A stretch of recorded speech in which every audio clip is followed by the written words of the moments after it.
రైతుల యొక్క ఆదరణ పొందుతుంది. గరిష్టంగా 11 నెలల్లో పంట చేతికి రావడంతో పాటు ఒక గెల వెయిట్ 28 నుంచి 30 కేజీల దాకా కూడా గరిష్టంగా పొందే అవకాశం ఉంటుంది. మరి ఈ గ్రాండ్ 9 అనే రకము కార్సీ పంటలుగా కూడా చేతికి అందడం జరుగుతుంది.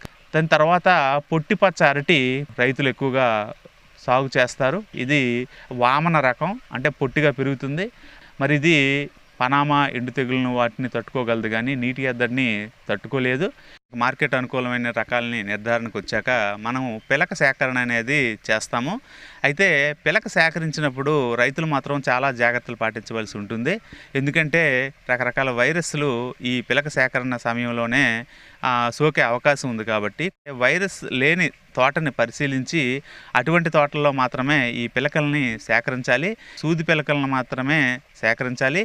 ఒకసారి పిలకల్ని తెచ్చాక మోనోక్రోటోఫాస్ 1.6